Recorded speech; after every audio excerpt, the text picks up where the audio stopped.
Alright guys, I'm going to try and make this as quick as possible. This is just going to be a quick battery mod for the Parkzone Bind and Fly P-51 Mustang. And the mod for this is going to be fairly simple.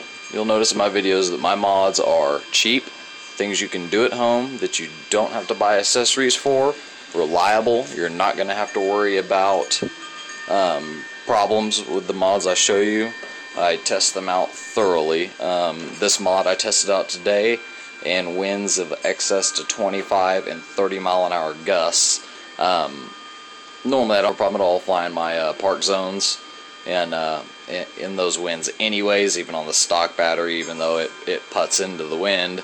Those high downwind dives are always a blast. I do not fly my larger park zones in the high wind just because it's more work than it is fun most of the time. Okay, let's get started on this. First of all, this is the pack that comes with the P-51 Mustang. Let me show you. I use Parkzone packs. You'll find a lot of people use more expensive packs, but I find that the Parkzone packs are dirt cheap and last just as long. All my packs that I'm about to show you here are running over a year, and they still run as good as the day I bought them. Now, this is an 11.1 volt, 1300 milliamp, 14.43 watt pack.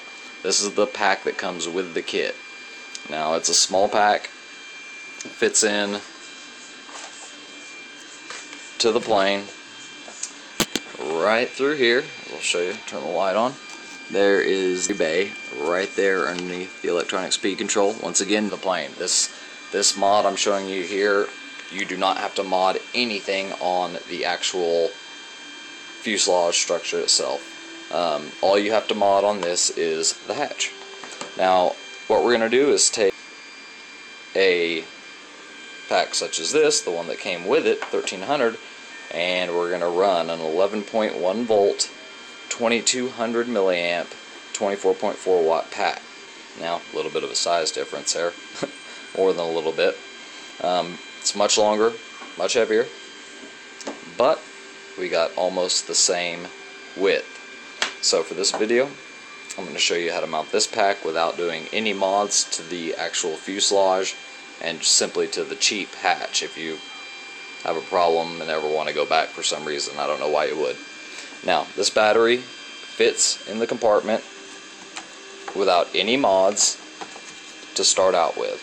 So there's a 3S 2200 pack in the compartment with no mods. However, you'll notice it sticks up higher than what the hatch would allow you to close it. So what I've seen a lot of people do is simply cut here, here, and here and eliminate this piece of foam to sink the battery down.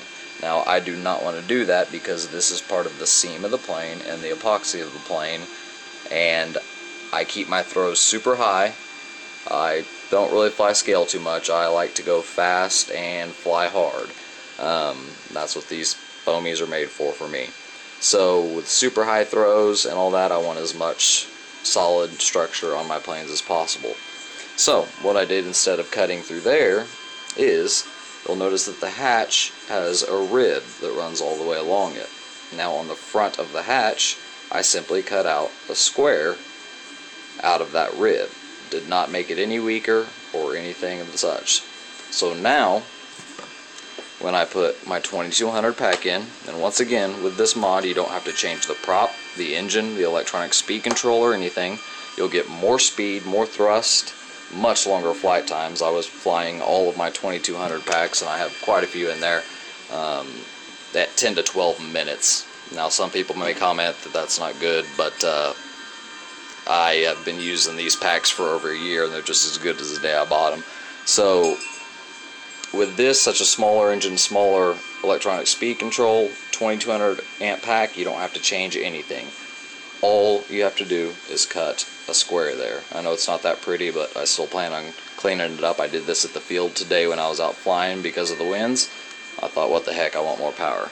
So with that battery in there and that little slot cut, simply snap the hatch back on, heard the magnet click, and you've got a strong hatch back on with a 2200. Now as far as the weight, There is a weight difference, but if you have your plane balanced out and trimmed out for the stock battery pack, you don't have to add any counterweight whatsoever. It actually makes it a little nose heavy and flies great. To prevent that little bit off balance, all I did was give it about 3 to 5 clicks of down elevator to give it a little bit more lift, and this thing screams just with a pack change. Much better vertical, and like I said, 10 to 12 minute flights, so much more enjoyable when I take 5 or 6 2200 packs out, and very handy when it's a windy day here in Kansas, which it very often is. So that is the quick battery mod. If you have any questions or comments, feel free to leave them or drop me an email, and I will keep the cheap, fast mods coming to help you keep the structure intact, but to help this thing get better and better and better. Next video, I'll probably cover flaperons, which, if you don't know, I will show you how to program your radio to use your ailerons as flaps, as well as ailerons when you're coming in for a landing. That will be on the next video, as well as a couple more ideas I've got to speed this thing up without causing any damage to the plane that you bought. So stay tuned.